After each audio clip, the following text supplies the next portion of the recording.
এরপর আমরা বরণ করে নেব স্বামী অচ্যুতেশানন্দজি মহারাজকে।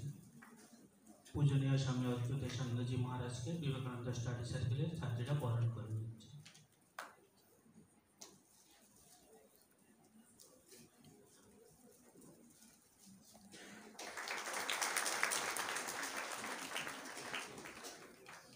এরপর আমাদের আশ্রমের সম্পাদক পূজনীয় স্বামী সুধীশ্বরানন্দজি মহারাজকে বিবেকানন্দ স্টাডি সার্কেলের ছাত্রীরা বরণ করে নিচ্ছে।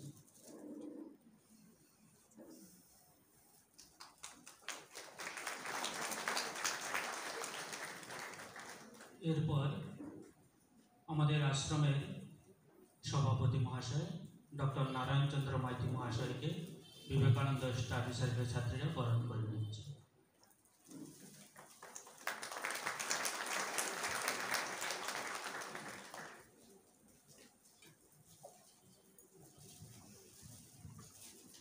এখন স্বদেশ মন্ত্র। হে ভারত, এই পরানুবাদ পরানুকরণ পরমুখাপেক্ষা এই দাসসুলভ দুর্বলতা এই ঘৃণিত জঘন্য নিষ্ঠুরতা এইমাত্র সম্বলে তুমি উচ্চাধিকার লাভ করিবে। এই লজ্জাকর কাপুরুষতা সহায়ে তুমি বীর ভোগ্যা স্বাধীনতা লাভ করিবে। হে ভারত, ভুলিও না তোমার নারী জাতির আদর্শ সীতা সাবিত্রী দময়ন্তী। ভুলিও না তোমার উপাস্য উমানাথ সর্বত্যাগী শঙ্কর। ভুলিও না তোমার বিবাহ তোমার ধন তোমার জীবন ইন্দ্রিয় সুখে নিজের ব্যক্তিগত সুখের জন্য নহে।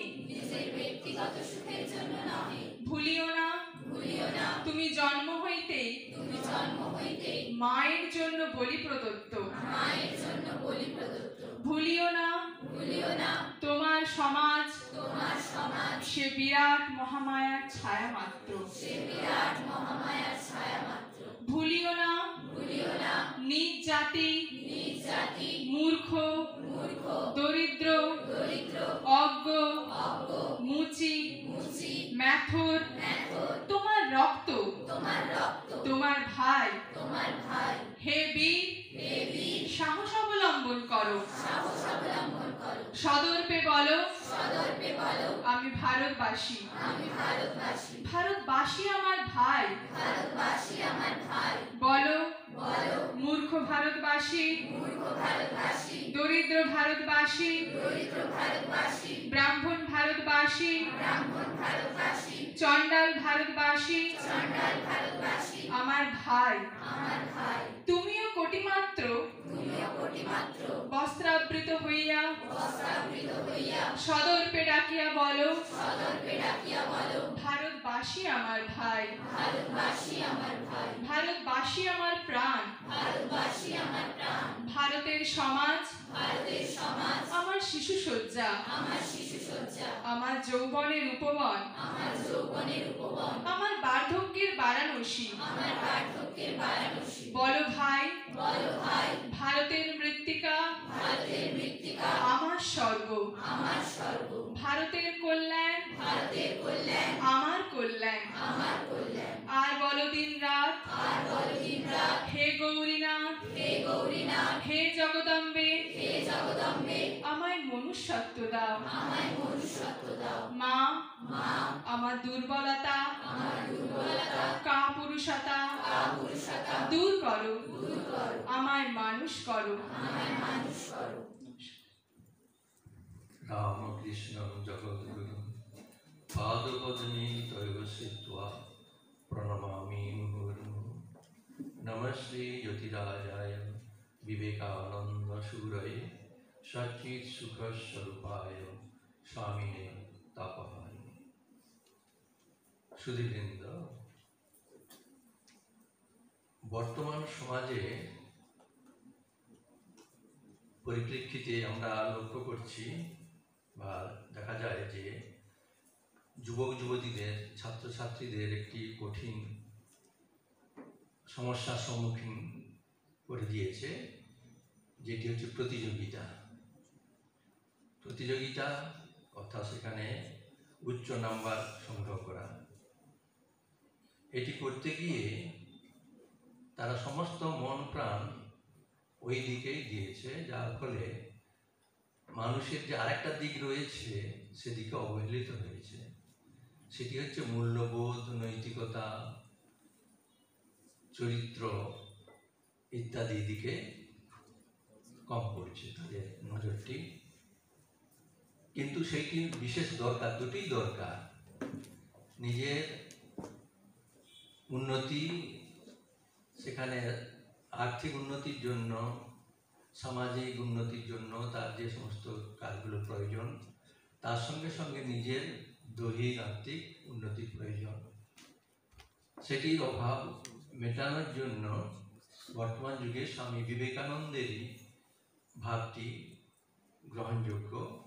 কেননা আমরা লক্ষ্য করি যে স্বাধীনতার 50 বছর পূর্বে বিবেকানন্দ যে ভাব দিয়ে গেছিলেন, যুবকদের যে আহ্বান করেছিলেন, সেই আহ্বানে সাড়া দিয়ে যুবকরা স্বাধীনতা সংগ্রামে ঝাঁপিয়ে পড়েছিলেন এবং দেশ গঠনের কাজে নিযুক্ত করেছিলেন নিজেদেরকে। সেই ধারা, দেশ গঠনের ধারা এখনো চলছে বিভিন্ন সংস্থার মাধ্যমে। বিবেকানন্দ, রামকৃষ্ণ, মা সারদা নামাঙ্কিত সংস্থার মাধ্যমে এই ধারাটি চলছে দেশ গঠনের, যার মধ্যে উল্লেখযোগ্য বলা যেতে পারে বিবেকানন্দ যুব মহামণ্ডল কাজ করছে, আর অন্যান্য সংস্থা কাজ করছে যুবকদের তাদের মধ্যে এই মূল্যবোধ জাগিয়ে তোলার জন্য, যাতে তারা ঠিক মানুষ হতে পারে, তাদের মধ্যে যাতে ব্যক্তিত্ব গড়ে ওঠে, সৎ জীবনযাপন করতে পারে। তাই এই লক্ষ্য নিয়েই আমাদের রামকৃষ্ণ মিশন সেবাশ্রম তমলুক কিছু স্কুলে এই মূল্যবোধ শিক্ষার প্রসারের জন্য হাত বাড়িয়ে দিয়েছে এবং স্কুলগুলো সহযোগিতা করছেন সেই বিষয়ে, যাতে কিছু ছাত্রছাত্রী অন্তত এই শিক্ষাটি পেয়ে থাকে। তাই অঙ্গ হিসাবে আজকে যুবকদের এই যে যুব সম্মেলন হচ্ছে, সেটি হচ্ছে মূল্যবোধের শিক্ষা বিষয়। তাই এই অনুষ্ঠানে আমরা পেয়েছি, আমাদের মধ্যে রয়েছেন স্বামী জ্ঞানরূপানন্দজি মহারাজ, যিনি সম্পাদক রামকৃষ্ণ মিশন স্বামীজির পৈতৃক বাটি আর বেলুড় মঠের অচি পরিষদের সদস্য। তাকে আমার শ্রদ্ধা, নমস্কার, শুভেচ্ছা জানাচ্ছি।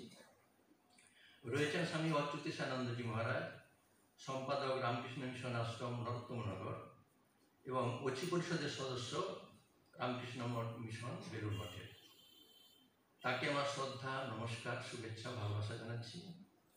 রয়েছেন ডাক্তার নারায়ণচন্দ্র মাইতি, সভাপতি আমাদের রামকৃষ্ণ মিশন সেবাশ্রম তমলুকের এবং প্রাক্তন অধ্যক্ষ মহিষাদল গার্লস কলেজ।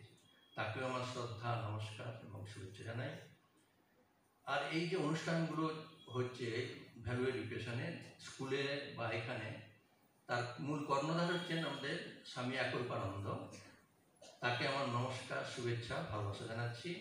তার সঙ্গে রয়েছেন কয়েকজন জ্ঞানী ব্যক্তি, তাদের মধ্যে রয়েছেন শ্রী সরোজ জানা মহাশয়, প্রাক্তন প্রধান শিক্ষক, পাটনা আদর্শ বিদ্যালয়, ও রয়েছেন শ্রী মানস ধাড়া, প্রধান শিক্ষক, ব্যবত্তাহাট আদর্শ বিদ্যালয়। আরও রয়েছেন মীনাক্ষী দিনজা, প্রধান শিক্ষিকা, যোগীখ কৈলাসবাসিনী বালিকা বিদ্যালয়ে, এবং আরও অন্যান্য অনেকেই রয়েছেন। তাদেরকে আমার শ্রদ্ধা, নমস্কার এবং শুভেচ্ছা জানাচ্ছি। আর যারা বিভিন্ন স্কুল থেকে শিক্ষক শিক্ষিকাগণ এসেছেন, প্রধান শিক্ষক এসেছেন, প্রধান শিক্ষিকা এসেছেন, তাদের সবাইকে আমার শ্রদ্ধা, নমস্কার, শুভেচ্ছা জানাই। পরিশেষে আমার ছাত্রছাত্রী ভাই বোনেরা, তোমরা আমার শুভেচ্ছা জানাবে। সবাইকে স্বাগতম, সুস্বাগতম, নমস্কার। উপস্থিত আমার সমস্ত গুরুজনদের চরণে জানাই আমার শতকোটি প্রণাম। আমার সমবয়সীদের জানাই আমার শুভেচ্ছা ও অভিনন্দন। আমার ছোট ছোট ভাই ও বোনেদের জানাই আমার স্নেহ ও বুক ভরা ভালোবাসা। আজকের এই দিনে আমরা এখানে সমমিলিত হয়েছি যে মহান ব্যক্তির আরাধনা করার জন্য। তিনি হলেন বিশ্বজয়ী বীর সন্ন্যাসী স্বামী বিবেকানন্দ। তিনি বলেছেন, আমি সফল হবই, কেননা আমি আমার সামর্থ্যে বিশ্বাস রাখি। এই সামর্থ্য কি? এই সামর্থ্য বলতে কি বোঝায়? এই সামর্থ্য আসে কোথা থেকে? এই সামর্থ্য আসে আত্মবিশ্বাস থেকে। তাই আজকে আমার বক্তব্যের মূল বিষয় আত্মবিশ্বাস তথা আত্মবিশ্বাস বৃদ্ধির উপায়। আত্মবিশ্বাস সম্পর্কে জানতে গেলে প্রথমে জানতে হবে আত্মবিশ্বাস কি। আত্মা হলো জ্ঞাতা। কর্তা ও কর্মের মিলনে তৈরি হয় আত্মা। আত্মার জন্ম নেই, মৃত্যুও নেই। আত্মার নিত্য, মুক্ত ও অবিনশ্বর। সুখ দুঃখের মিলনের অনুভূতিতেই তৈরি হয় আত্মা। আর বিশ্বাস, স্বামীজি বিশ্বাস সম্পর্কে বলেছেন, নিজের উপর বিশ্বাস না আসিলে ঈশ্বরের উপর বিশ্বাস আসে না। তাই আমাদের নিজেদের উপর বিশ্বাস রাখতে হয়, ভরসা করতে হয়।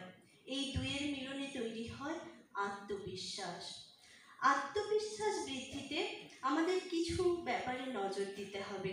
তা হলো দেহ, মন, প্রাণ ও বুদ্ধি। প্রথমে আসি দেহের কথায়। দেহ আমাদের সবার কাছে অতি অল্প পরিচিত শব্দ, কিন্তু এই দেহের ব্যাপারে আমরা খুব অতি অল্পই জানি। কারণ এই দেহের সুস্থতার উপরে নির্ভর করে আমাদের জীবনের সফলতা। তাই আমাদের প্রথমে দেহকে ঠিক রাখতে হবে।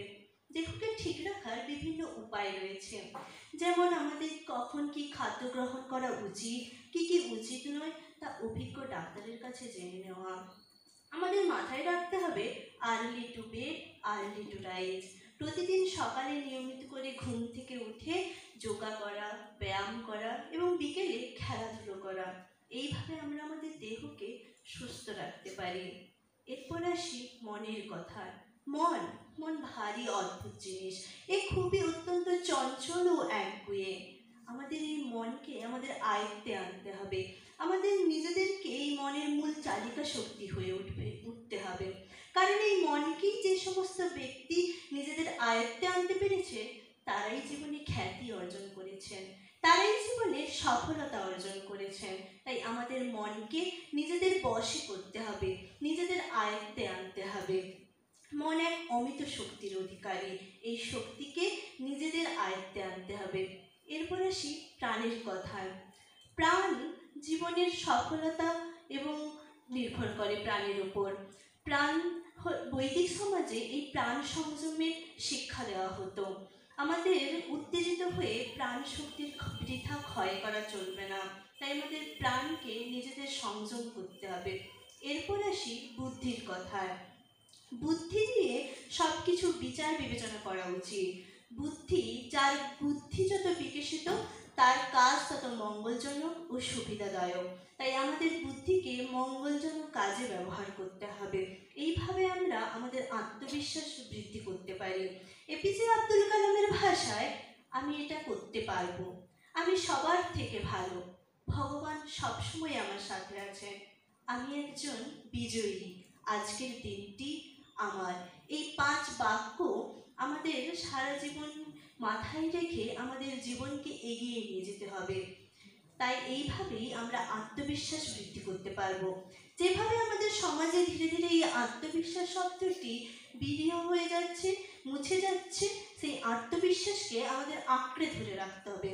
তাই পরিশেষে সেই আত্মবিশ্বাস থেকেই বলি, বলো বলো বলো সবে, শতবিনু বিনা রবে, ভারত আবার জগৎ সভায় শ্রেষ্ঠ আসন লবে। নমস্কার। পরিশেষে সবাইকেই ধন্যবাদ জানাই।